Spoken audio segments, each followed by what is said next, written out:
It's been a long ass time since I did a Religious Hoedown. Honestly, I thought it might have been an annual Christmas tradition. Stupid naive sod that I was. Anyway, 4 years later I've decided that I've gotten around to doing the second one in the series. For those of you who weren't around 4 years ago, first of all, shame on you guys. Second of all, you might want to know a bit about this format of episode. Basically, I take 4 video games developed by members of, linked to, or sanctioned by a particular religion. There are certain rules that I try to follow when picking these games, but for some religions, pickings are slimmer than others. The gist of it is that I'd like to pick games that I feel can fairly represent a religion in some capacity. Obviously, games that are made to be hateful propaganda or piss off members of that religion aren't going to be considered, nor are games that are really loosely connected. In an ideal situation, it would be a game made about or for that religion, though I'll also accept games that are made in a country that is predominantly that religion, or is a game made about that religion but isn't connected to it in any tangible way, such as making of a profit. The games and religions are as follows: the Shivah, a point-and-click adventure based on Jewish culture; Ramayana, an RTS CRPG game based on Hindu mythology; Badiya, or Badiya, or delete where appropriate, a survival game based on Islamic culture developed in Saudi Arabia; and 5, The Guardians of David, a Bible game based on Christian and Jewish beliefs. I'm gonna call this one the Christian game, though it could fit in both categories to be honest. So let's dive into the world of religion-based video games and enjoy this culture-rich adventure. By that I mean, let's get overwhelmed with bugs and frustrated as hell with bad game design. Let's go!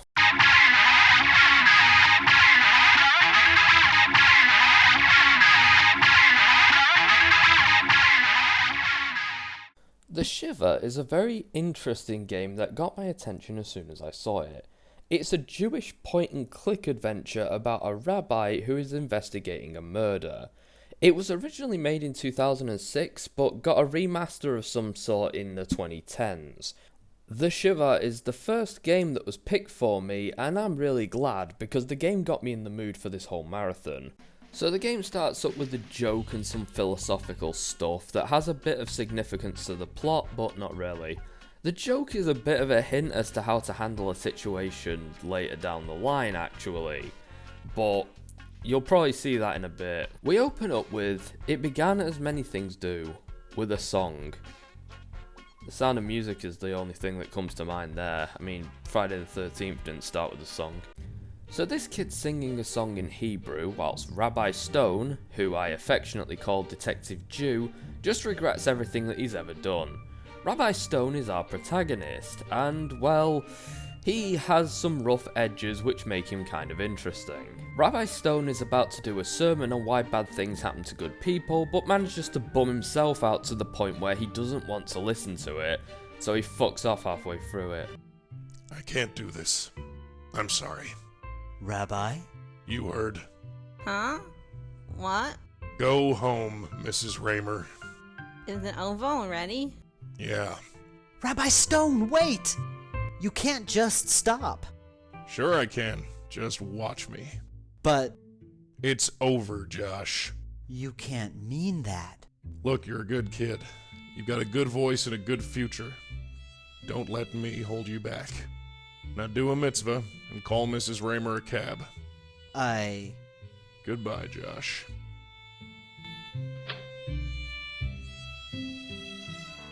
Almost immediately after, he gets a visitor who he can't dissuade to leave. They reveal themselves to be a detective, and this is where the game's main plot truly kicks off. So, Rabbi Stone's estranged flock member, Jack, has apparently been murdered. Whilst this is troubling in and of itself, there's an odd twist in this tale. Jack has apparently left Rabbi Stone $10,000 in his will, despite the fact that he hasn't spoken to the guy in 10 years due to a falling out. This has seemingly made Stone a suspect to the police because nobody can figure out why the hell he'd do this. Even Rabbi Stone's confused as to why the hell this has happened. We also get a glimpse into their past together, and it's hinted that they parted on less than amicable terms 10 years ago. Anyway, after calling him a bunch of names in Yiddish, the detective leaves, and it's time for me to put on the trilby over my kipper and become the hero that this story needs, Detective Jew. So I try to figure out the login to my own account, and fail miserably. Wow, my first case and I've already fucking failed it. But with several guest usernames, I try it again, and none of them seem to work. I found myself a little stumped here, looking around the office for clues. I found out eventually that your username is rstone and your password is apparently a Yiddish word for busybody. There's a clue about it, but you need to read your messages which are under your username and password as one would guess. So I don't know how you were supposed to figure this part out without a walkthrough.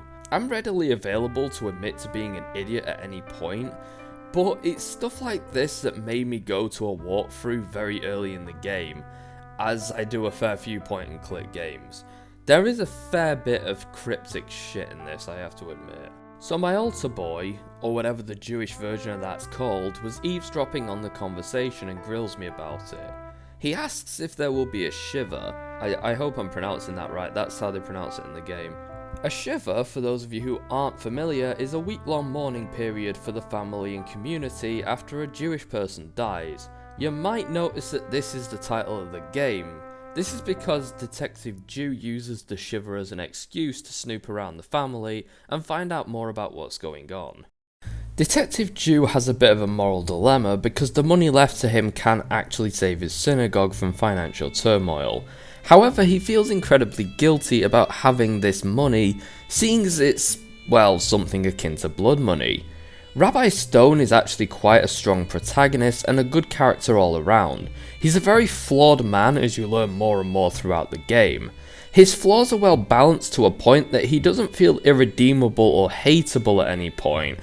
He just seems like a man who has made some bad choices or difficult choices, and that stuff is still following him to this day. So after finally hacking into my own account, I'm able to find Jack's docs so I can go and annoy his wife. I scour Jew book and I'm able to find it along with an article about his murder. So we go to his wife's house who doesn't quite know who we are, and when she finds out, she's proper pissed. It's pretty understandable when you learn why, but I'll let the game reveal that. There's a pretty tentative relationship between Detective Jew and Mrs. Lauder that I actually kind of appreciate. They've got a very rocky alliance based on a mutual desire to find out more about what happened.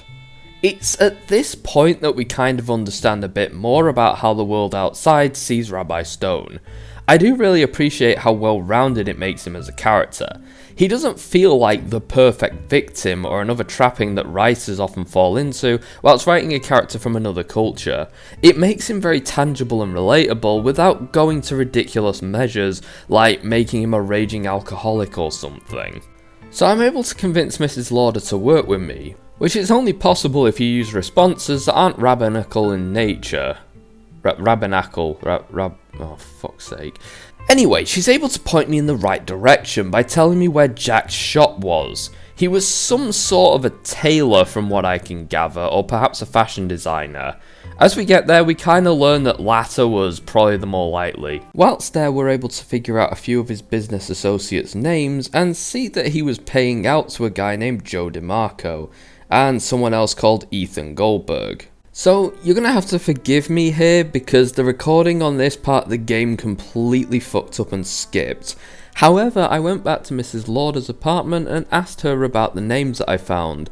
Ethan Goldberg is apparently an accountant who they hired to do their bookkeeping, but he's also been murdered. The other guy, Joe, is a mystery.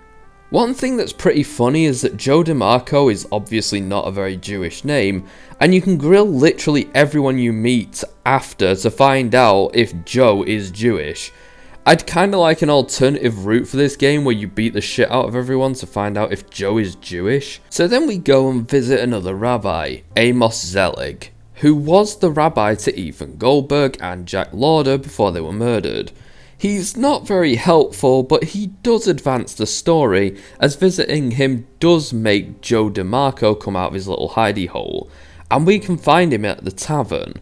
There are some things about him that are suspect, like how he doesn't know Jack's name, or at least pretends not to, whilst also admitting to doing his funeral service a few days ago. So I channel my inner Zuckerberg and hack Amos Zelig's account and read his emails. Surprise, surprise, he was holding some shit back. A lot of his congregation members who were murdered seemingly reached out to him and were frantically asking him why he got them involved with these horrible people who turned out to be loan sharks. It's implied that the debts that they were killed over were orchestrated by Amos Zelig. From this moment on, he will be known as the infamous Rabbi Rotten. I have to admit, the logistics of Rabbi Rotten's plan do elude me. So he apparently convinces members of his congregation to get into debt and take loans from loan sharks that they cannot pay back, so the loan sharks can hire a hitman to take them out. I don't quite get who benefits from this scheme, except maybe Joe DeMarco, who has been making a killing in clientele. The mob seem to be out of pocket and just have a pile of dead creditors behind them, and Rabbi Rotten looks to be knee-deep in bodies and doesn't seem to be profiting in any meaningful way. I mean, I'm missing something because I don't quite get how this evil scheme works. I feel like there's a step that I've missed. So we go back to this bar which I visited before, but there was nothing of use here. And this time a guy in a grey hoodie walks in. It turns out that this is Joe DeMarco, who seems to insist that it's not the one we're looking for. But his goy mind tricks don't work on me, and I managed to convince him to just admit that he is Joe DeMarco.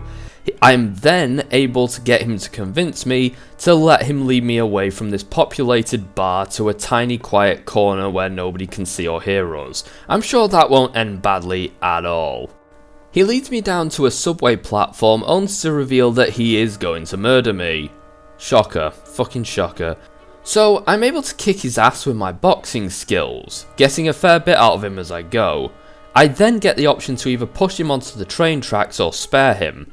Sparing him actually does result in an impact on the story, but at this point I didn't quite know if it would or not, but I opted to spare him because Detective Jew isn't a killer. Not yet anyway. The dark side of the Yiddish is strong indeed, but I will not succumb to it this day. So I visit Mrs. Lauder and discover that the house is empty. She's missing and a note has been left behind by my arch nemesis, Rabbi Rotten. I have to go to Rabbi Rotten's apartment, which is a penthouse of some sorts on the far side of town. One thing that I really appreciate about this final showdown is how much of a threat Rabbi Rotten is. The game can end with him shooting both of you, though he ideally makes it want to look like an accident or a suicide. Refuses demands and he shoots Mrs. Lauder right between the eyes. Give in to them too much and he'll have you kill yourself. So you have to play it smart, and he is a genuine threat here. So I go along with his demands. For now. That way the hostage is out of the equation. It's then that Joe DeMarco bursts in and starts ranting at Rabbi Rotten, who just shoots him in the stomach and kills him outright. Thanks, Joe. You were a big help. Oh Jesus, I never figured out if he was a Jew. So in order to not get shot or pancaked, you have to play this right. The right approach is to try and grab his gun twice. This results in you getting shot in both arms. At this point, you take a seat on the ledge, take a moment to admire the view, and then whilst Rabbi Rotten is distracted, you snatch his gun off of him. Due to the weakness in your newly pierced arms, you drop the thing off the roof, but it is out the equation at least, and now you're on equal grounds in a fist fight. Rabbi Rotten is old, but you're wounded, so it balances out quite fairly. Now, I want us to take in the beauty of this entire situation. A game that is ending with an epic showdown which involves two rabbis having a punch-up on a rooftop. I shit you not, this is one of my favourite final showdowns of all time. This is how the Mass Effect trilogy should have ended. The cherry on the cake is the dialogue. You think you can out-rabbi me? You call yourself a Jew? Honestly, if I could get in a pub car park brawl, you bet your ass that I'll be throwing those out there. You have to distract him by calling him out on his honour and his integrity and throwing a punch every now and then to weaken him. Eventually you knock him back into the far wall and have him at your mercy. Whilst he's on the ropes, he discusses what makes Jack leave Detective Dew's flock, and it's revealed that Detective Dew refused to consecrate his marriage to Mrs. Lauder because she's not a member of the Jewish faith. Jack was distraught by this and called him an arrogant Zionist, something that Detective Dew isn't that offended by or even feels the need to justify, as he feels that he needs to keep his faith alive by keeping marriage in the faith. I actually quite like this exchange because it's a major character flaw in Rabbi Rotten. He is quite intolerant. Neither of these two are really good rabbis, not on the level that they probably should be. One is a phony and the other one is as stubborn as a mountain goat, and I do really appreciate the complexity to this dynamic. After all of this, you have the choice between throwing Rabbi Rotten off the roof or sparing him by knocking him out. On my first playthrough I threw him off the roof because the evil tyranny of Rabbi Rotten needs to end here before he truly takes over. Not gonna lie, the animation made me laugh, just how he shoves him off and he keels over the edge. RIP Rabbi Rotten, you were the most worthy rival I've ever had. So this action gets you the bad ending to the game, where Mrs. Lauder doesn't seem to want anything further to do with you because she sees you as a dark man. This allows Rabbi Stone to hang up the detective garb and go back to his job as a rabbi. I like that the bad ending in this game doesn't have any stupid, "Oh, you did a bad thing so you randomly die," or "You did a bad thing so you lose control and do something dumb" endings. There are a few games that do this and it always disappoints me when they do. Also, you might want to shove Rabbi Rotten's soul in a diuk. I'm just saying, it might be a prudent idea to do that. The difference between the good ending and the bad ending is earning Mrs. Lauder's forgiveness. Her forgiveness allows you to move on and become a better person, or else you just stay the same person as you were at the start of the game. Rabbi Stone doesn't just become a better person instantly, but you get the impression that this is where he is heading. Whereas without her forgiveness, he's just likely to use Jack's money to hang on to his synagogue, but it's not likely to be the case that he'll grow, and it'll likely close in some time. There are multiple endings to this game and multiple variants as to who lives and dies, which I appreciate a fair bit, to be honest. There's also a game over ending where Rabbi Rotten kills you both, and honestly it's quite depressing and dark. We also know that Rabbi Rotten likely has no one to stop him now, so he is likely to build up a giant dictatorship and take over the world. I mean, he is an evil supervillain after all, it's to be expected.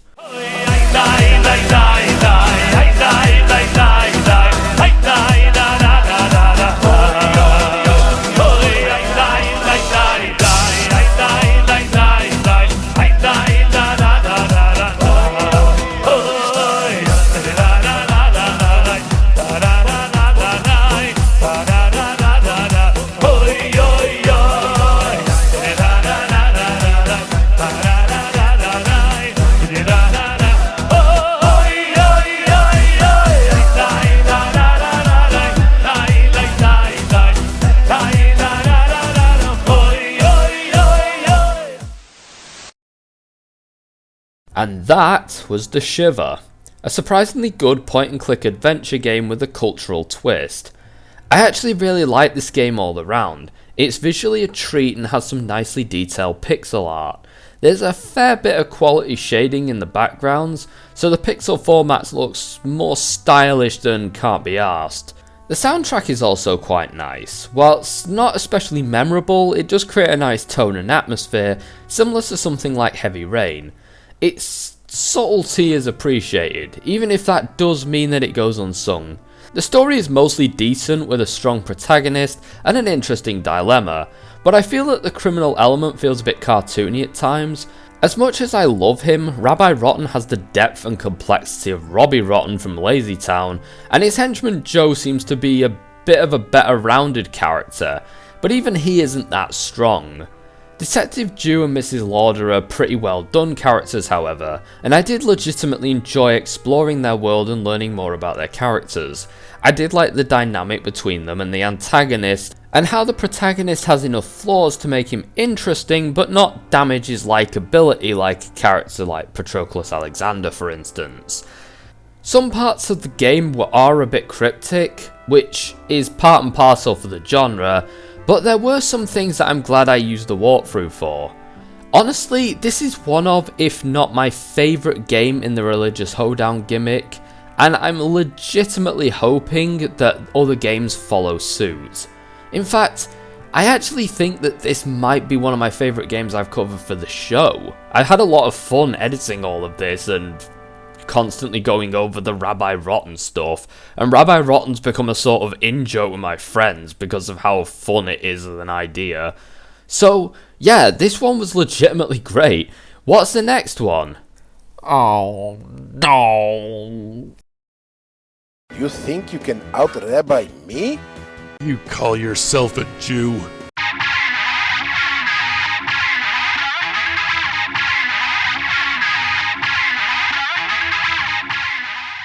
This one is...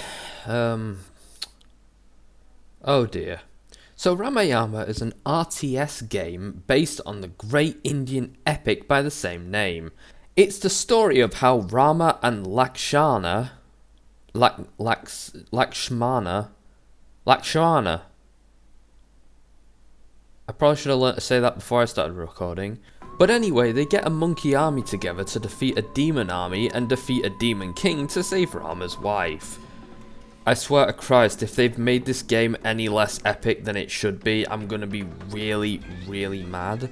Right off the bat, you notice that Ramayana has quite a baffling design choice to it. No, not the fact that everything looks like AIDS. I mean, the lifted asset from Warcraft. Yes, I shit you not, the development team opted to take several characters from Warcraft and just plop them into the game, which is shockingly noticeable because they're the most competent models. They even managed to screw them up by making the face look like a botched facelift. I get that they were trying to give them monkey features, but monkeys do not look this fucked up. Immediately everything feels stilted and weird as fuck. It doesn't really look bad in screenshots, but these buttons don't respond very professionally, and the whole thing feels like it was held together with duct tape. I screwed around with it a little and found that I was able to get a decent resolution, but the game looks like arse, so I don't know what good that'll do. They hold up their best asset, i.e. the one they didn't make to start us off with. Because that's good, you know, just steal something to use as your best foot forward. So there's a text scroll that we're supposed to read, but apparently they managed to fuck that basic feature up by making it so that the text is either always moving or not moving at all. So unless you're willing to turbo read through this shit, you're SOL. I opted to watch the video, but the video has a completely different phrasing of the story. I'm hoping that I didn't miss anything important. In a world where justice reigned over gold. Oh, so it's a fantasy. So, some shit involving a wedding happens. They try to take out this red dress guy, but the other one epically throws himself into the battle. Honestly, a lot of this shit is happening so fast I can barely even comprehend what I'm looking at. From what I can tell, one dude is a reincarnation of a god, and that dude wants to marry someone and someone doesn't like that. Then, after murdering a deer, there's a flying machine and... What is this? Then, this stupid fucking bird from Lord of the Rings War in the North shows up. I thought I saw the last of him, but apparently not. Like his avian ass self, he fucks up horrendously and falls to his death after getting sliced. You stupid sanctimonious pigeon. Then this freakish dude with 8 heads who resembles that crazy bitch from Evil Within 2 laughs, and it's pretty weird. No! So then we watch this monkey fuck do squats. Don't ask, I don't know. Left click a unit to select it. A click and drag cursor to draw a box to select multiple units together. When they are selected, right click on. So Lady Damocles narrates the gameplay, despite the fact that they have this one Indian dude serve as the narrator, and he was quite capable. Now they need a robot woman to do the rest of it. Oh, and the characters are also voiced by Microsoft Sam's cousins. Isn't that nice? No, it's not. Who the fuck thinks, yes, this is what players want to hear? Honestly, it's just lazy. Nobody is going to be invested in shit that uses text-to-speech, unironically, for its character voices. So the objective is to move them from flag to flag. They must survive. I then find a village that I can do fuck all with, which is nice. So then we meet the stupid fucking bird again, who has nothing but excuses to offer us. I wish I could turn him into a chicken tikka masala, but sadly the game won't let me. So Rama tells him that he can now take a rest in peace. And the stupid fucking bird just slumps and dies. It's nice that he waited for permission to die, I guess. So I run around like a bellend until I notice this flag, and I realise that I'm supposed to go south a little. Except not, because that doesn't work. I then find my first enemies, some sword guys and a pig. The pig makes the same noise over and over again, so it can annoy you to death.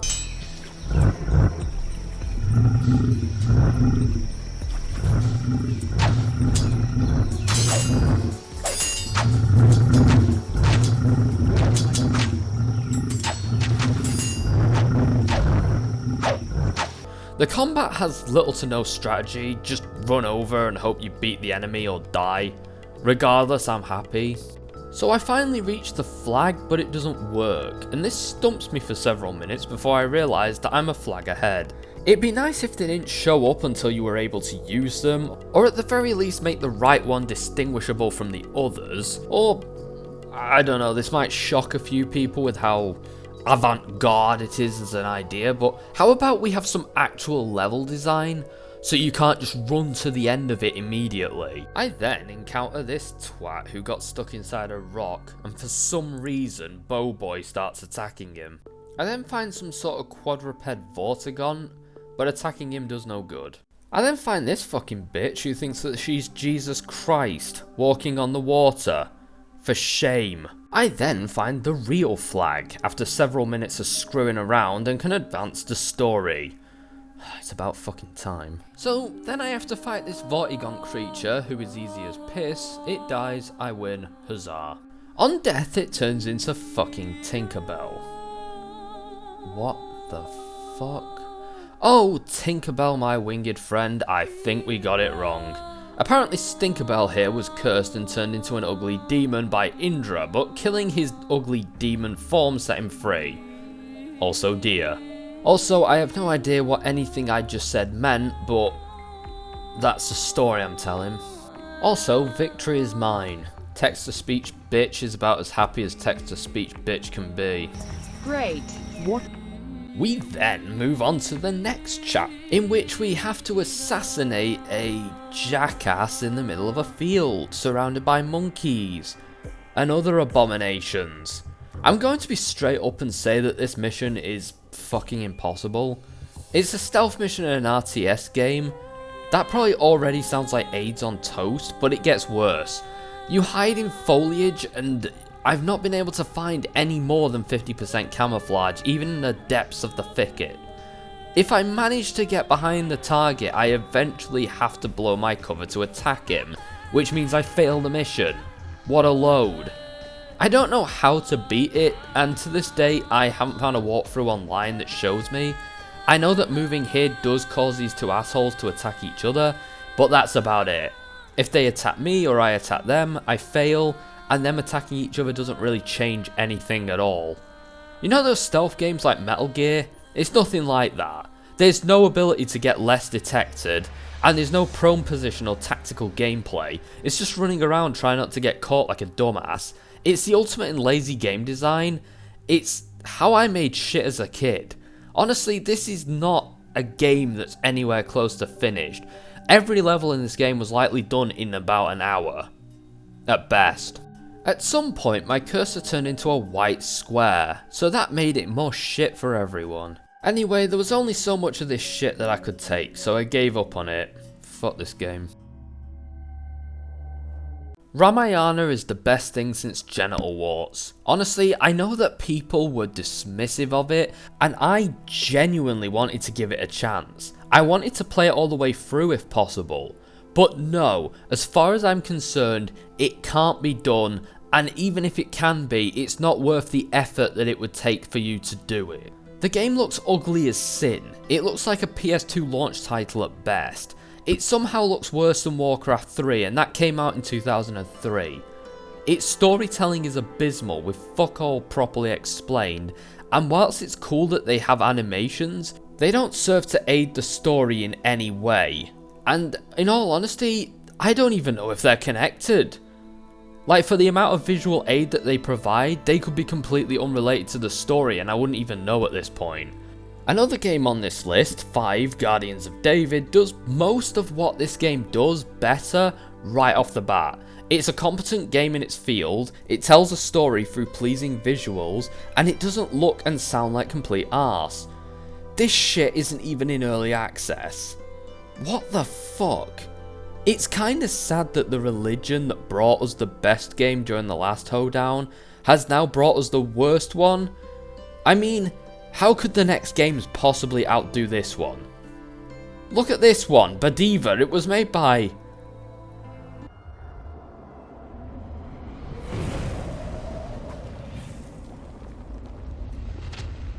Oh, shit. Did he shoot her nose off?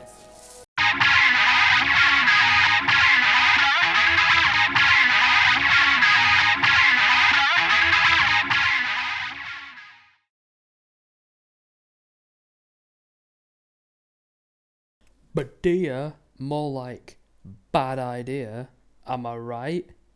Actually, I'm not right, and if you just agree with me there, you're a sheep who needs to learn some individuality. This game is made by our friends at Semaphore, who you might remember from the last Religious Hoedown as they disgraced their side with Unearthed Trail of Ibn Battuta. Maybe after fucking up a linear Tomb Raider clone, they'll learn to curb their enthusiasm and make something a bit more realistically obtainable. Like an open world survival game with crafting and, oh for fuck's sake, they haven't learned a fucking thing. So, looking at the Steam store page, you notice some definite red flags. The first is the reviews. Massive sarcasm quotes. You'll notice that they're just random quotes, without scores attached to them. That's because none of the people who they're quoting actually reviewed Badiya. In fact, all of these were taken from people's takes on how preview material and trailers looked. Like this PC Gamer one where the line was added talking about how it looks before the release. The top one hilariously said that it looks a lot like the promo stuff, which it actually doesn't, by the way. I had this game on max settings, it didn't look anything as good as the trailers made it out to look. They also hilariously compared it to Red Dead and said that this might tide you over until Red Dead Redemption 2 came out. I'm afraid. Right, yeah, sure. Oh, and by the way, GamingCentral.in is a site I wouldn't recommend, as every time I did anything on it, Malwarebytes went fucking apeshit telling me to get the fuck off of it. The last one apparently just said that it looked interesting based on what was told in the promo stuff. So none of these things are reviews. So they're lying on the store page. Fantastic, fucking fantastic. The game weirdly asks for my preferences in all things, from clock time to measurements of weight, distance and temperature. And I'm kind of mixed as to how I feel about this, because it's weird, but appreciated. But at the end of the day, it's all very unnecessary. So, yeah. So I create my character, and obviously I go for the doughiest potato-looking chubby motherfucker on the planet. So I start off at this camp and waddle my way down the hill and eventually break into a running animation. Beautiful. Just beautiful. I meet this guy and get a little too touchy-feely with him and accidentally kill him. Whoopsie doodle. How long's it been? Like 20 seconds? So I ransack his corpse and get a nice belt thing and some sandals, as well as a new dress. I'm going to be honest right off the bat, I kind of appreciate the freedom that this game gives you. You can actually properly play it as a bandit, and it's really enjoyable doing so. Well, you know, when the game actually fucking works. I find this dude, who I thought was a snake charmer, but he's actually reaming his pot. Not exactly sure what he does. I then find a sheep and try using it as a horse, but that doesn't work. Oh well. So I meet this guy wearing a cool black dress, and I want it. So I'll probably murder him for it later. But first, I need some coffee. Honestly, this guy in the corner who just pours you coffee on demand is just what every town needs. Like, in real life. This should be a thing, just walk down the street and say, "Hey coffee bitch, fix me up with some Joe." Anyway, now I finally have the courage to murder this man for his black dress, rifle and cool cumrag hat. Huzzah! Anyway, whilst pillaging the corpse of the man that I just murdered, I get shot in the back by his comrade. Persecuted, alone and afraid, I must flee into the desert to find allies who will help me falsely clear my name. Actually, nah, you know what? Fuck that, I'll just kill everyone here. So, I try open firing on the town, but notice I don't have any bloody bullets. Are you shitting me? That black dressed arsehole wasn't carrying any. Stupid prick got what he deserved. Well, it's time to use Allah's given weapons. My fat potato fists. Actually no, fuck that, I'm out of here. I then find a rock, which I'm hoping I can throw it or hit someone with it, but I can't. So I can go fuck myself, I guess. So I go back and defend my honour by smashing the guard's face in with the rock or punching them to death. There's more honour in defeat than fleeing. Also, my fat ass won't make it into the next town in this heat. The sweaty boob rash alone will be torture. I defeat this prick and swipe his rifle. Brilliant. Finally, I'm a force to be reckoned with and I have a black dress. The perfect combination and the ultimate image of striking fear. I've finally become the badass I was born to be. I take out more guys and it's pretty funny because I headshot them and they both keel over like a pair of bellends. One thing that I like about this game is the wide variety of clothing options available to the player. There's different coloured dresses, there's vests and gloves and 20 odd kinds of accessories. I really appreciate the depths that you can go to customise your character, and I say that unironically. Yeah, now I look like a guy you don't want to fuck with.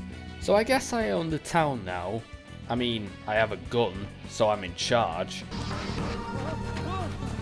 Hey bro. Hey, don't mind me.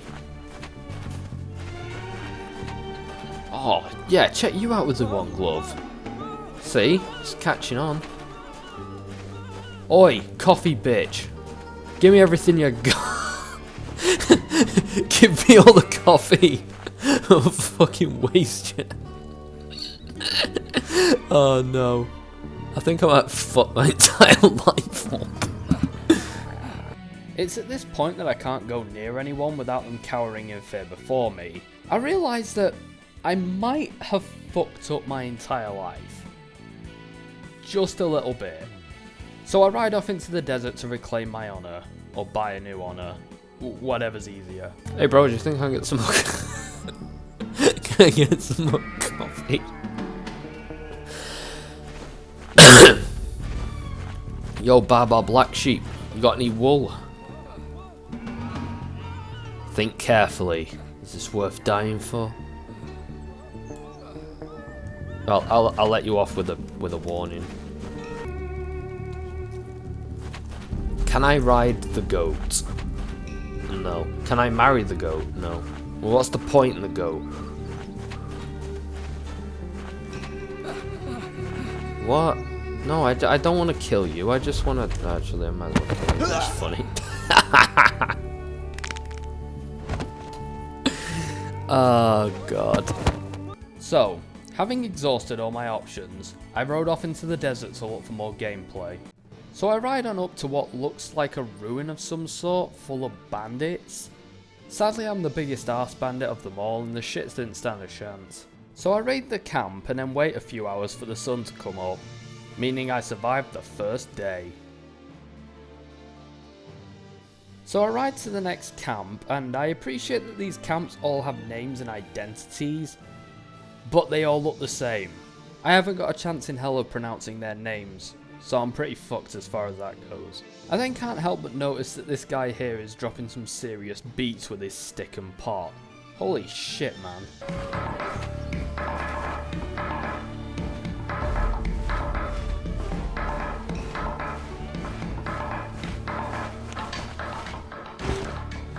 So I sell all my stolen shit, which is harder than it sounds because these cuntbag merchants have no money. Also, I accidentally sell the best rifle that I have because I'm a tool bag. So on my way out of town, I accidentally run some douchebag over. You'd think that this would make me a fugitive, but they just point their guns at me and are too chicken shit to do anything about it.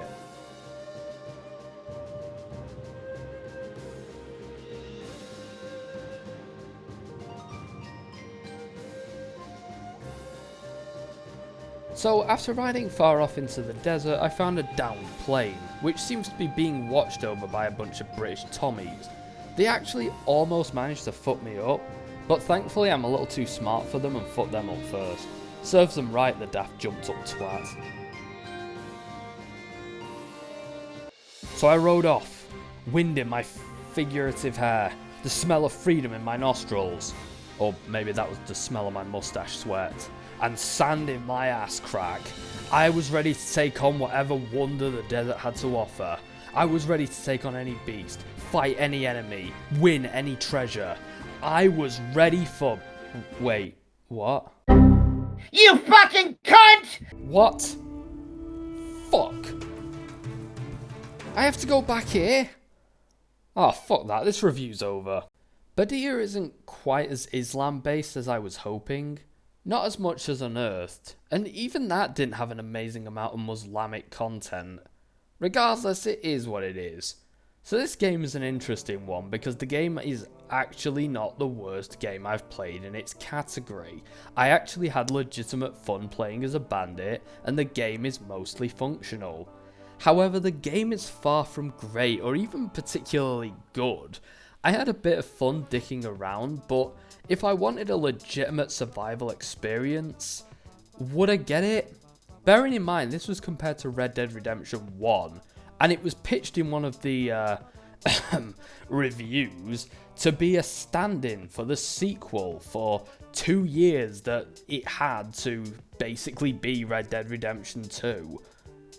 I've read a lot of things that said that this game looks as good as it does in the promos, which I kinda disagree.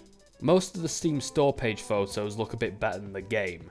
Not alarmingly so, but this game doesn't look that great. It looks better than the last game we played, but that's not as good as it wants to be.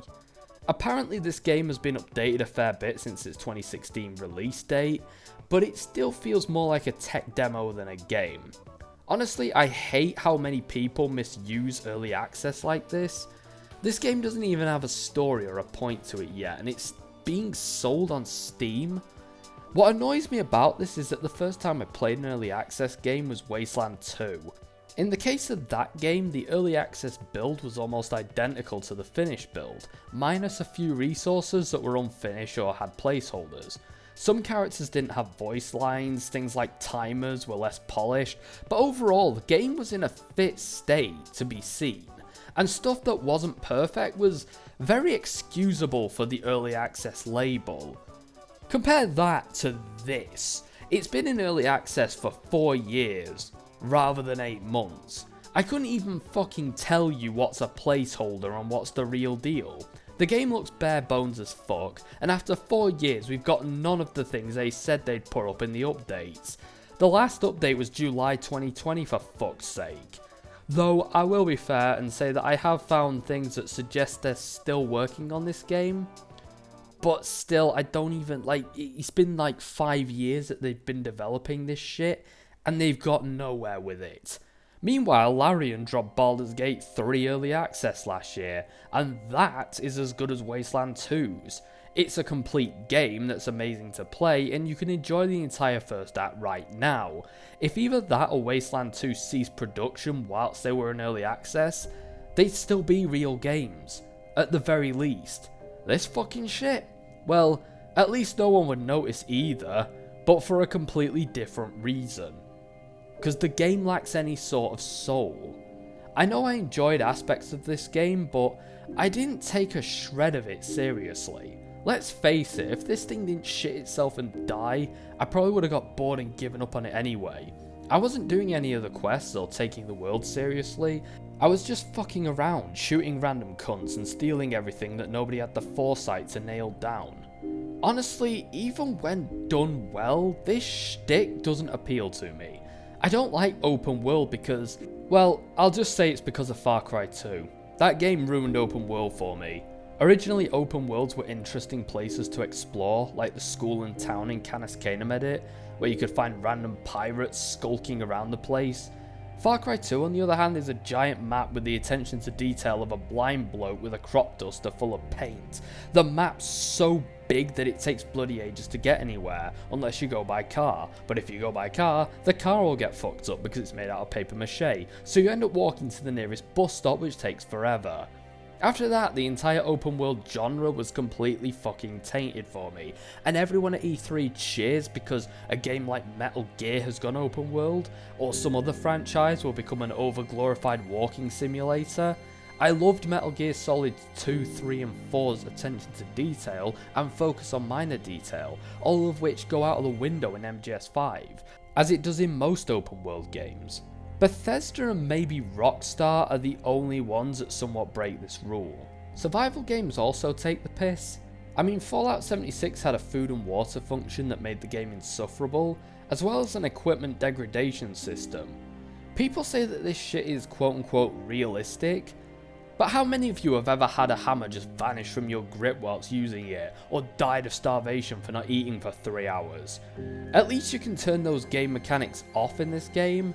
However, you do lose most of the challenge as well, which I honestly prefer to dying because of some arbitrary bullshit, but I know some people who hate a lack of challenge more than something feeling like it's impossible probably aren't going to go down that route.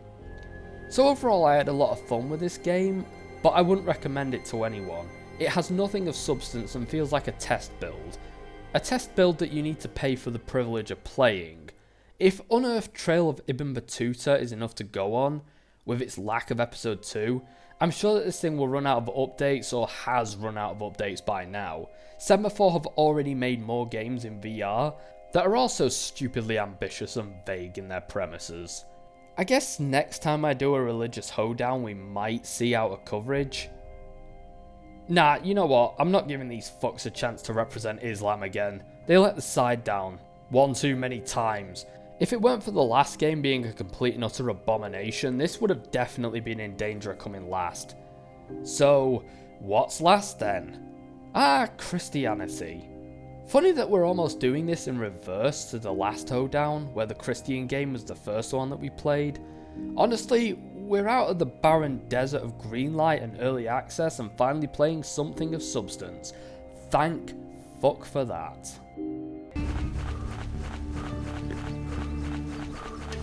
Let's defend my honor. Fuck off. Da-da-da. Da-da-da. Oh, dude, I want the black dress.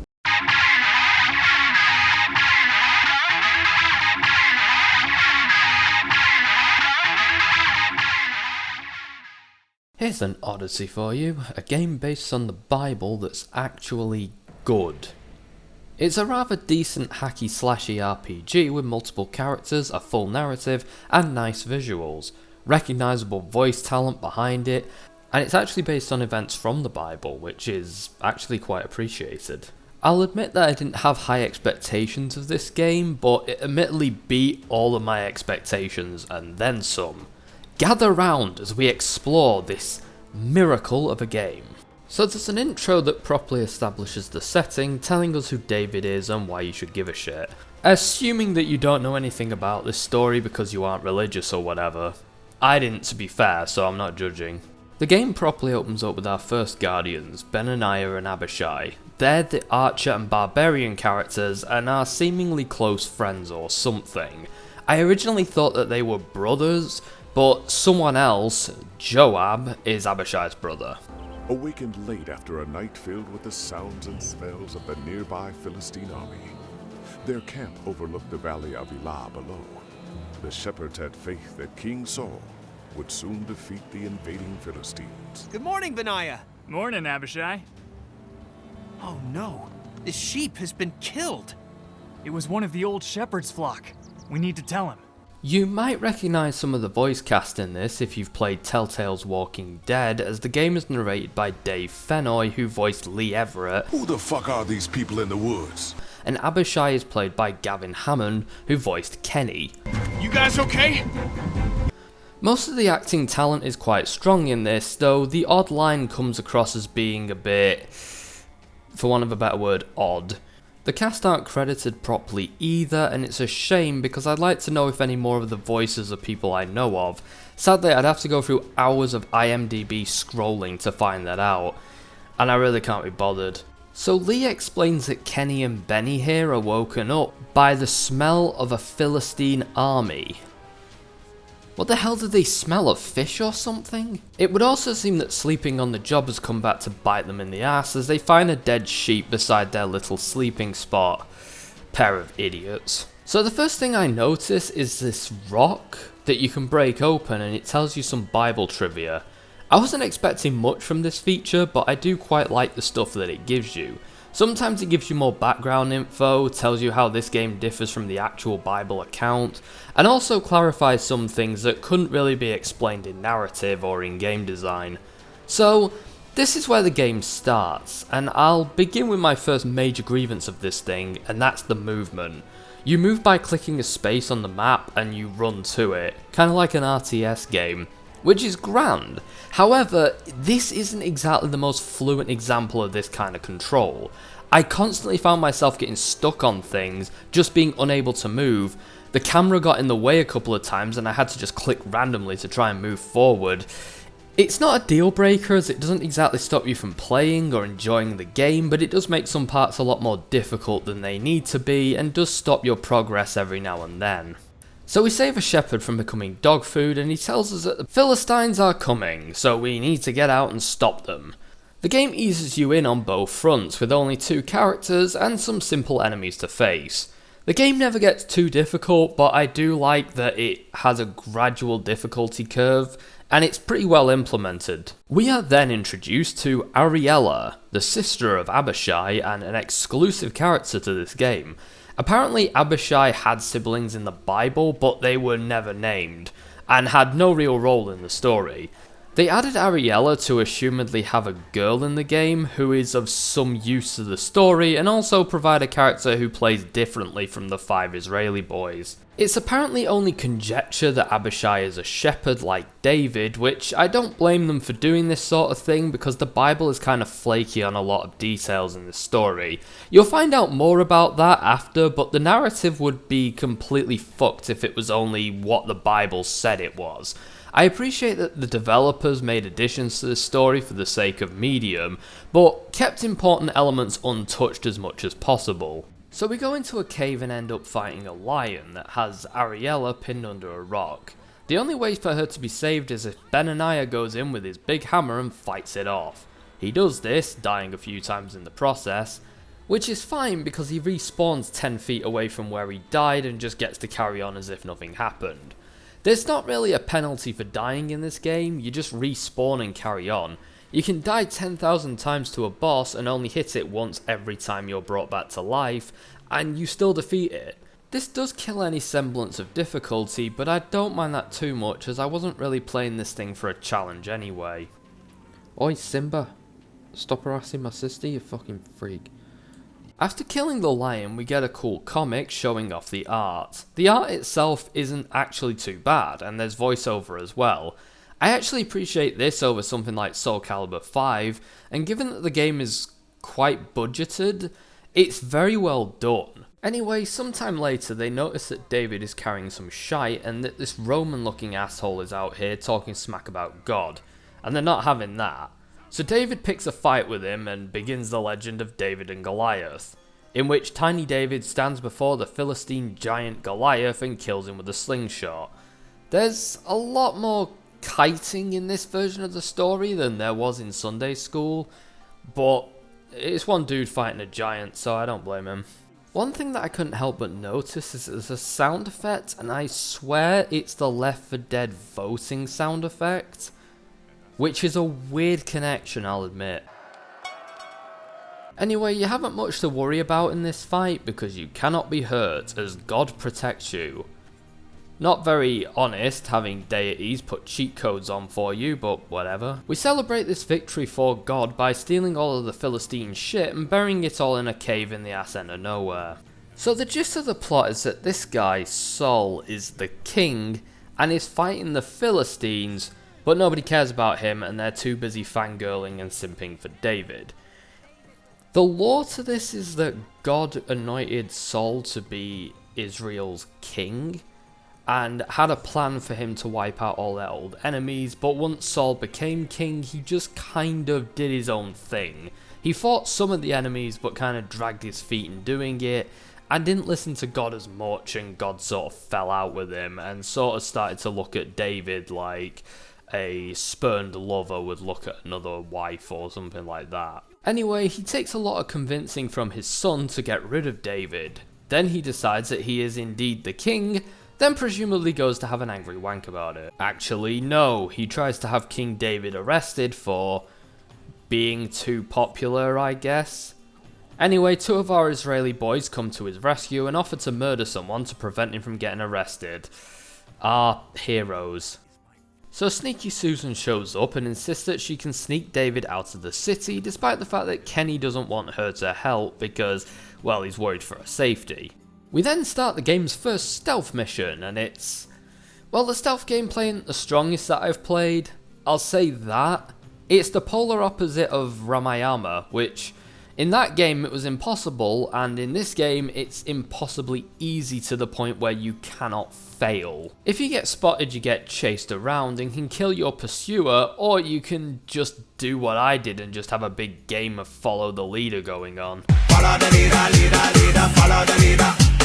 Follow the leader, leader, leader, follow the leader. Follow me! Follow the leader, leader, leader, follow the leader. Follow the leader, leader, leader, follow the leader. Hands up, down, up, down, up, down, up, down. Everybody now, put one hand in the air. One hand in the air. And we go from left to right. Watch this. We then get spotted. Oh no. But worry not. This glorious mustache, and the man attached to it, are here to save us. My name is Eleazar. I am a soldier of Israel, and my commander is David, son of Jesse. This glorious hunk of man is Eleazar, and he will be our tank and sword and shield boy this evening. So me, the boys, and our new troop of enemy Israeli boys run through the alleyways until we get to freedom. I then realise that I have a shield in my inventory, but it's apparently garbage compared to the earliest shield that you can get in the game, which makes me wonder why even have it to begin with. At least companions start out with good gear in this game instead of just having clothing or underleveled gaff. So I fight through some cliffs and through a dark dingy forest and get a feel for the gameplay. It's actually quite a decently made affair which does a good job of counteracting your party numbers with the enemy count. The enemies vary in strength and there's often some stranger boys among the group. One thing that I absolutely adore in this game is how some of the earlier outfits make Abishai look like he's taking a sick day from work. He's all bunged up in his little dressing gown with his slippers on and his shawl. He looks like he should be snuggled up on the couch, not fighting a war, the poor dear. I do like the gear progression in this game. You genuinely get the impression that your arms and armament and armor improve as you go, and you feel like the enemies gradually get more of a bigger deal as well. I think my favourite enemies to fight though are the Amalekites, who have some really cool and edgy gear that mostly revolve around bones and skulls, and I really like their tribal aesthetic. From what I understand, most of this game has made up aesthetics for the characters, because whenever you look up these tribes and civilizations, they all kind of look the same. So I'm really glad that they gave them all that sort of dramatic flair. There are some other enemies that have some fabulous Egyptian-like gear that I also found myself drawn to because of how varied that stuff could get. They have some cool weapons based around animals that I couldn't help but fall in love with. Like this axe is in the shape of an elephant. That's like the coolest thing ever. I looked it up and apparently this doesn't exist. These axes and these weapons are just purely the game's design, which is even more cool to me. The closest thing I found to this elephant axe was an elephant-headed dagger, which belongs inside a rifle axe. It looks like something from Bloodborne. It looks very impractical, but I cannot help but just admire how fucking cool this is. Most levels or chapters end with a boss. In this one it's Shabitku, the Egyptian. I did search up on Shabitku and found that he's apparently a pharaoh of some sort. Not sure if this is who it's meant to be. I doubt it unless he took random walks and attacked Israelites for virtually no reason. So, David is on the run but continues to campaign against the enemies of Israel, not seeing Saul as one of them despite the fact that he's trying to hunt him down and kill him. In this scene we're introduced to Joab, who's kind of like the Joshua Graham of the story, a hard-ass strategist who is righteous and pretty fucking brutal. You'll see what I mean later if you don't know. There is a shop mechanic in this game where you have to spend shekels, which is the most Jewish sounding name for a currency I've ever heard. The weapons are usually a bit better than your current gear, but cost a lot of shekels and are usually a visual downgrade. They're always a level behind in aesthetic, which is lame and I hate it. After winning the battle on the wall and saving the city, David asks God if the ungrateful bitches are gonna grass him up to King Saul, and apparently they will, so we have to get out of town before that happens. We also pick up our fifth and final Israeli boy called Shammah. He's a slingshot guy who speaks in some sort of mystic drawl who nobody quite understands. Whilst he introduces himself, David lets slip that he wants a drink of water from the well, and so the boys go on their new adventure to go to Bethlehem and get him some water. I don't know why it has to be that water from that town, from that well specifically, but it does, so off we go. So after kicking the shit out of everyone in Bethlehem, we return with some water for David, who is horrified that we risked our lives for it, and proceeds to thank us by pouring it on the ground. God, what a dick. To be fair, this is an interesting character moment for David because he does realise the power that his influence has over his followers, and it kinda scares him. I feel it could have been portrayed a little better in the story, like maybe he could have given the water to one of the hundreds of refugees he had in his care. But still, I find his dilemma to be genuinely interesting, especially in the early game where he's first starting to notice that his words and actions have consequences. I am aware that this is exactly how it goes in the Bible, but that's not going to stop me from criticising it. His dialogue in this scene actually plays into a later plot point, which is something I only noticed during editing.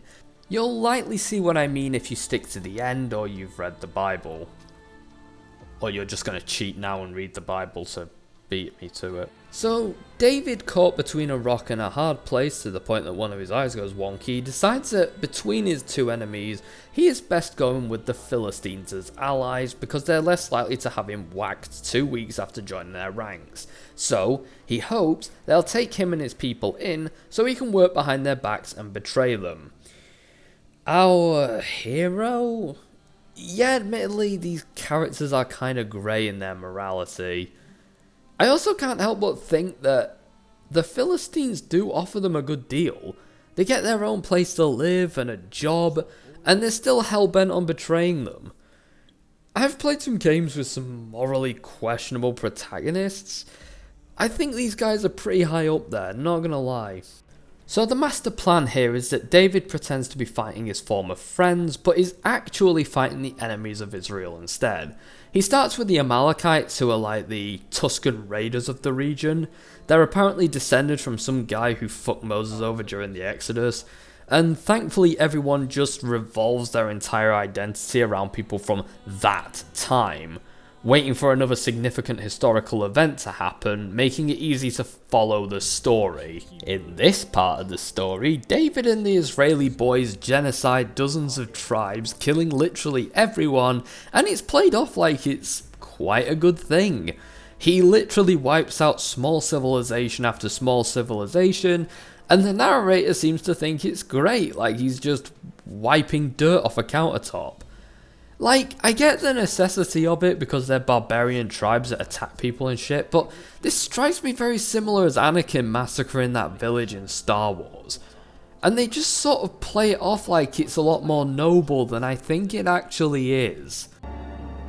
What's wrong, Annie?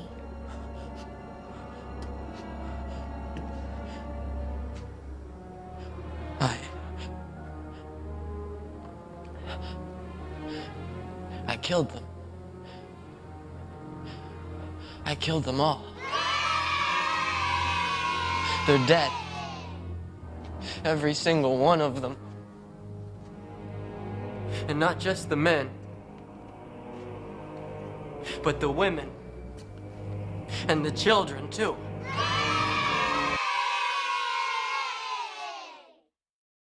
Oh, but he didn't kill any Israelites, so I guess no real people were hurt as far as the narrative's concerned. David also continues to con his benefactor by telling the white lie that he's invading the lands of Israel, which is technically true. He just wasn't attacking the Israeli population like King Achish wanted. I hate some of these names, they're really hard to pronounce. To be fair, I blame Achish for not sending someone with them to make sure that they're doing what he wanted them to do. Like an advisor or something. I mean, these guys were the enemy at one point, and now he's just giving them free rein to do what they want. That's kinda stupid on his part. So, apparently Achish's generals see through David's plan and tell their king, yeah, this guy's gonna betray us. So Achish tells David that he should probably go back to Ziklag, where he does, only to find out that the people he genocided took revenge. They burned down his town, stole all of his shit, and took everyone captive. Which personally, I think that gives them the moral high ground because they didn't fucking genocide everyone. But, oh no, they stole all that stuff we stole. Time to go and finish the job. Apparently people were planning on stoning David to death for being such a dummy. But he convinces them that it would be a better use of their time to use that anger to get their stolen shit back. So they do. David communicates with the Lord in a tent, and God tells him to stop bothering him and go and get his shit back. So off they go. So then we fight the Amalekites, the edgy schoolboys, who have the best gear in my opinion, because it's all animal skull based. I mean, they have hammers and axes and human heads embedded into them. How can your inner man-child not be buzzing right now? One thing that the story elaborates is that in the Bible, 400 Amalekites escape on camels during David's genociding of them. This is something that is just left in the Bible, kind of like Andrew running away in The Walking Dead.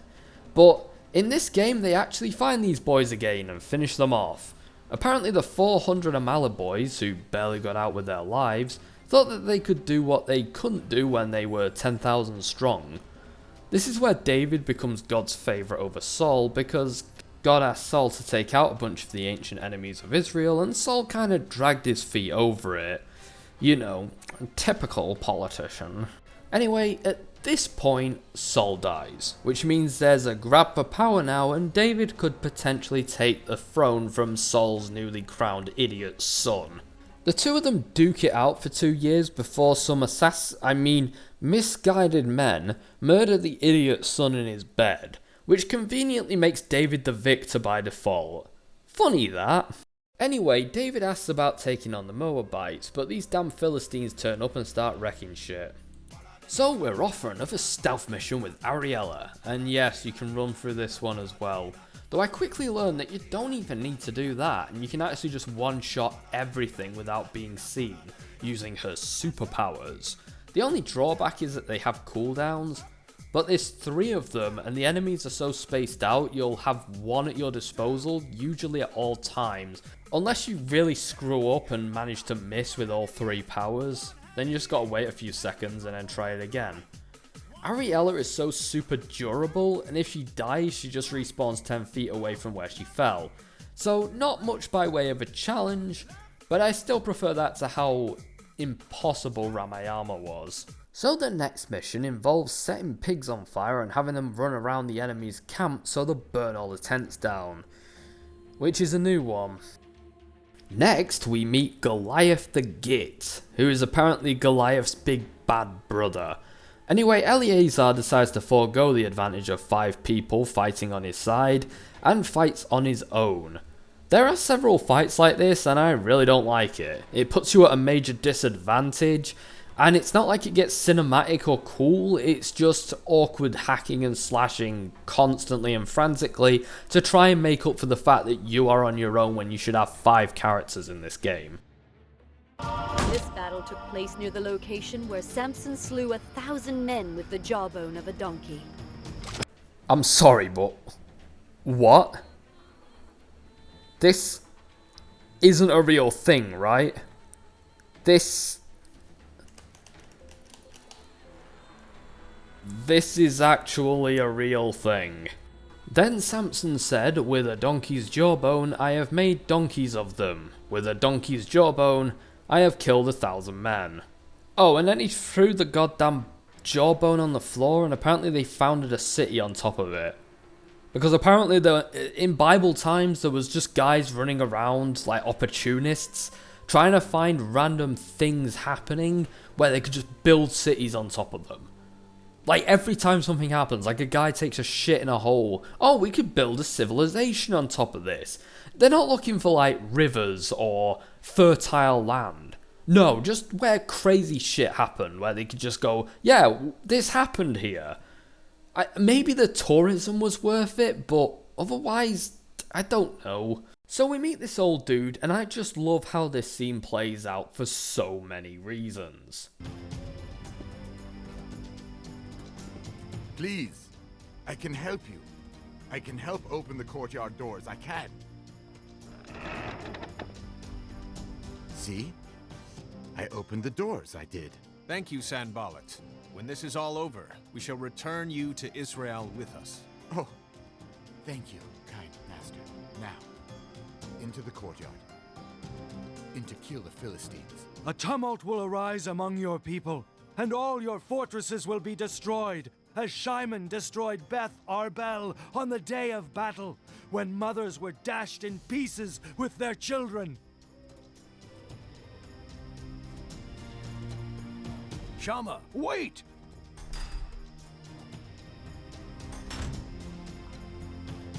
What have you done? No, wait! Please! Have mercy! No! Yes, they fucking murder him on the spot because this St. Patrick's Day dipshit does a Leroy Jenkins and runs straight into the enemy's compound alone. Also, yes, he's fucking dead, by the way. Whilst Dennis the Menace here was slingshotting enemies, the rest of the Israeli boys ganged up on and murdered this old man. I'm not criticising, by the way, I think it's fucking glorious. Anyway, we fight this giant dude who lamps David around the head, so Kenny from The Walking Dead has his turn in a one-on-one fight. This'll go well. This fight is the most annoying for me because I could only really land an attack or two before I got completely thrashed. Admittedly, it wasn't until this point that I started to take advantage of the upgrading elements, though also admittedly, I didn't need them before or after this fight, so nobody can blame me too much, right? There's abilities that you can pick and you can upgrade them, which is pretty cool but kind of redundant. Your attacks are actually quite powerful to begin with, and you can more or less clear the game without touching any of this aspect. So after 20 minutes, I defeated the giant Godfrey and took his stuff. Yay! Here's the part where the Amalekites, 400 of them, come back for another fight. This part was not actually in the Bible and is a kind of filler plot to add closure to these enemies. I'm perfectly happy with this. Gives me a chance to get more of their cool gear. They're probably my favourite enemies in general as well, which I quite like. So then we fight a big hammer man with a yellow skull on his hammer. This is one of those dumb fights where we have to 1v1 someone rather than fight them as a team of 5. You can't really say it's unfair odds when your opponent is 15 foot tall and can destroy mountains with a single swing of his axe, but whatever. So by this point the game is starting to have a bit of a pattern. You scout, invade, and settle old scores with the Jewish people. I have to admit, the game getting this repetitive in the final act kind of bogs it down for me, and I found my motivation weakening with each chapter. There was always another goddamn tribe or civilization that required us to fight a similar battle, and I couldn't help but think that this game could have handled being half as long, and it wouldn't really have lost much. But maybe that's just me. It really comes down to this age-old question that I once heard: would you rather have a day with Jessica Alba or a year with Katie Hopkins? In my view, a short but sweet story / game is better than a long ass thing. Bearing in mind, at some point in the game, about halfway through, I saw how long I had to go and almost considered giving up because of how much I'd have to get through to get to this point in the game. And I'm not actually near the end yet, there's still a fair few chapters to go. It's very, very long for what it is. So at this point in the story, they introduced the character of Uriah. It's kind of weird that he's rolled out now due to his significance in the game's ending. I do love these enemies, the Ekdamites, because they have some really awesome gear. They kind of remind me of the Pack from Fallout 4's Nuka World DLC because how their gear is based on animals and really stylized and colourful. Anyway, we fight another boss and get to a scene where Joab is showing himself off as being a bastard. This does play later on, but it's never really treated as being that bad of a thing. Like, he murders all of his captives, and it's considered a bit of a character growth moment when he only kills 2 out of 3 captives, like a lovely murderer. Like, everybody in this game is a genocidal nutjob. So the following chapters have David take revenge on the Moabites, who royally fucked David up in the past and some other shit happens. Whilst I do enjoy this game overall, I feel like the game definitely drags here due to how repetitive things are, and how I kinda struggle to see the significance of some bits until they've happened. This is where I'm doing the most skimming, because shit just repeats itself 3 or 4 times in a row. Anyway, at this point, the 5 Israeli boys discuss their distrust of Joab, who is a bit too big for his boots, and, well, there is that of him being kind of a psychotic, murderous, genocidal dick. Joab's bloodthirstiness kinda catches up with him when an enemy in the late game refuses to surrender and reveals that Joab murdered a fuck ton of people, sparing little to none of them. And so, future enemies refuse to surrender because, well, they might as well go out fighting. This actually cements their distrust of Joab for obvious reasons. We then have to save a village, and the only one that can save it? Uriah. Yeah, that guy with the spear who we barely remember is going to save the day by doing a solo mission. The game's little Bible fact stones infer what is going to happen to Uriah, but admittedly they don't give away his ending plot point, which is actually quite appreciated. So this part of the story begins in a weird ass way, but you start to get it as the chapter progresses. Halfway through business as usual, we are approached by Ariella, who informs the Israeli boys that David has apparently been shagging Uriah's wife for the best part of, well, the past few years, and that he has accidentally knocked her up whilst cuckolding him.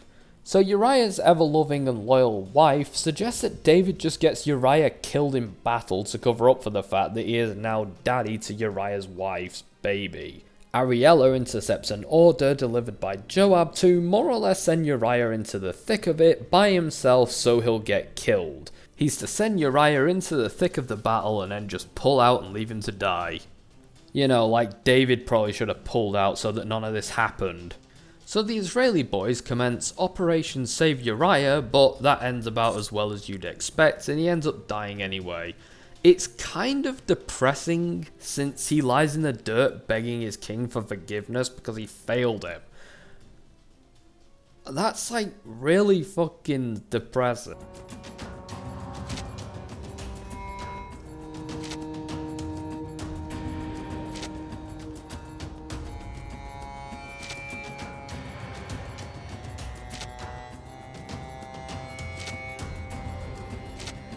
The Ammonite general Zaham stood cruelly over Uriah the Hittite and mocked him.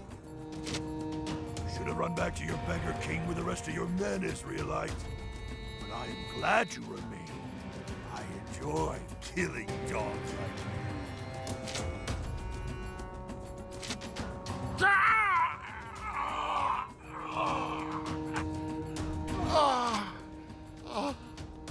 Oh, my king.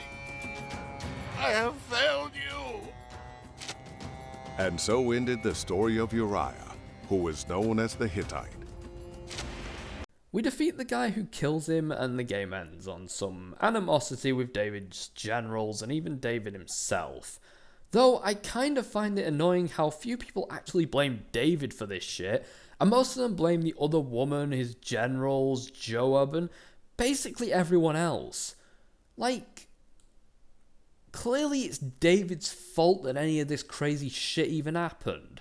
Even God agrees with me and decides to punish David, though he decides to make David's child die after a week instead of, I don't know, killing David or turning his dick green or something. That might have actually fit the crime, but apparently no, we gotta murder the innocent baby instead. David is pretty torn up over his kid dying for like a week, then he just forgets about it and moves on like nothing happened. To think that Jesus descends from this guy, fucking hell. The Israeli boys get a nice holiday, which they get to spend with their wives and kids. As they should, since they did most of, if not all of, the heavy lifting in this game. And the story ends on a high note. Except for Eleazar finding out that one of his kids suspiciously has David's eyes. I am going to kill him! Five Guardians of David is probably the best Bible game I've ever played. It's exceedingly competent in its execution, enjoyable to play, pleasant to look at, and it actually tells a basic story in a brilliant way. The game clearly plays to its own strengths and has invested money in the right areas, such as voice talent and artwork. It also has some very well implemented soundtrack which fits well for the setting. Honestly, I'd say that this game's two glaring issues are the movement controls and its somewhat monotonous late game. In spite of the few flaws that I can find, it's very well crafted and has had a lot of love and attention put into it, and I'd highly recommend it for fans of the genre, or people who are looking for a good gaming experience based on the Bible. Sadly, this game being so good does mean that I have to hold it up to the Shivah, which is going to be hard, because I like both of these games a lot. I guess I've got some thinking to do. So ends another Religious Hoedown, and so begins the difficult bit of saying which game is probably my favourite, but I'll rank from the bottom and head up to the top. To no one's surprise, my least favourite game of this list was Ramayana. It was a poorly executed, sloppy mess that really did need more time, effort, and investment in order to make it good. The fact that this isn't even in early access and hasn't been touched in years really just says to me that someone was expecting this to have a much bigger impact than it did, and when no one really cared about it, they were just like, yeah, we'll just carry on like, you know, nothing happened and carry on with our lives and just hope that everyone forgets about this game. Well, I unfortunately didn't. It's followed up by Badiya, or Badiya, or Badi. It's followed up by the Islamic game, which is actually much better than its developer's predecessor, but it isn't that good as a game. It's decently crafted at least, there's a solid base here, but honestly I wouldn't even call this a game. It's more like a tech demo showing you what they could do with the resources at hand. And to tell the truth, judging off what they have so far, they haven't got much to offer.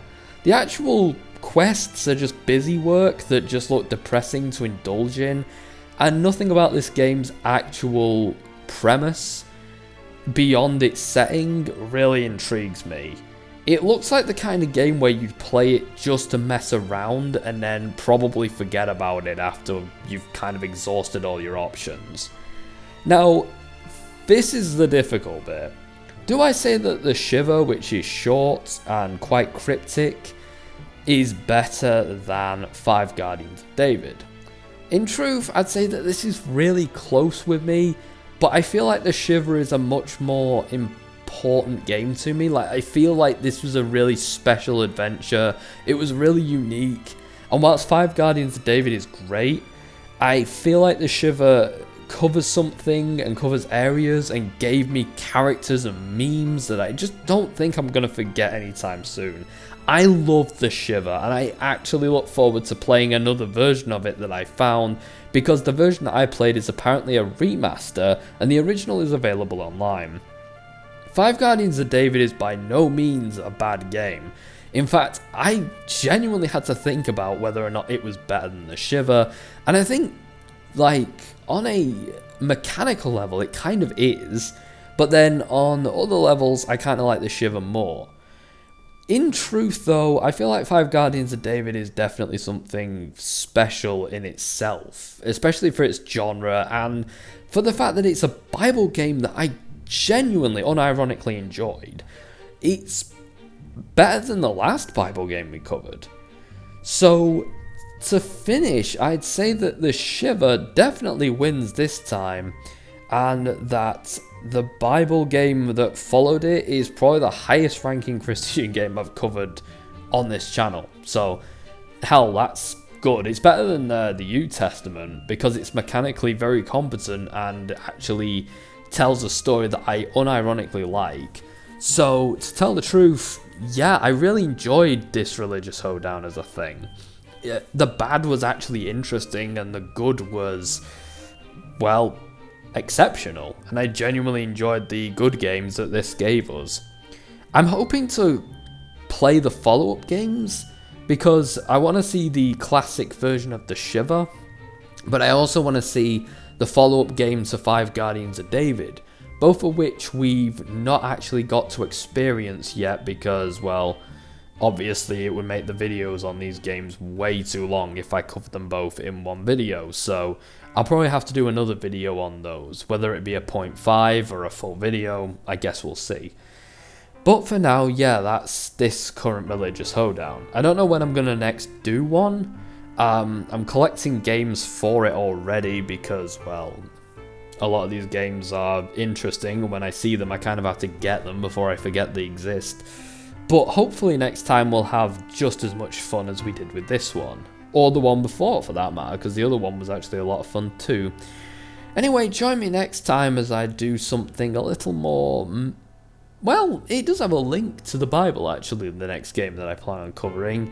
But it's also kind of a nostalgic one for me as well, and a nostalgic one for a friend. And I kind of wanted to do this for his birthday on the 17th of February, but found that, well, this game, Five Guardians of David, just took forever to get through, so what can I say?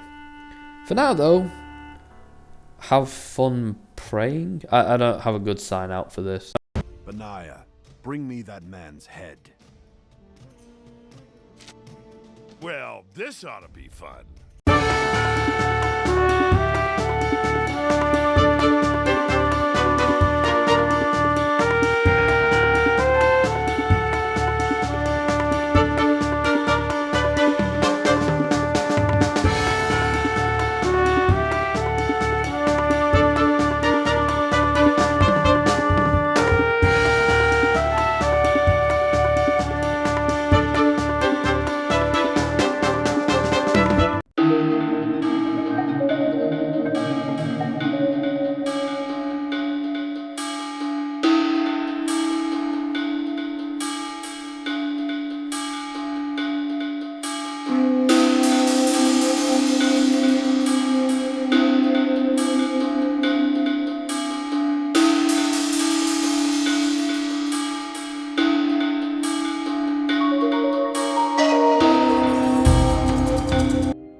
think you can out-rabbi me?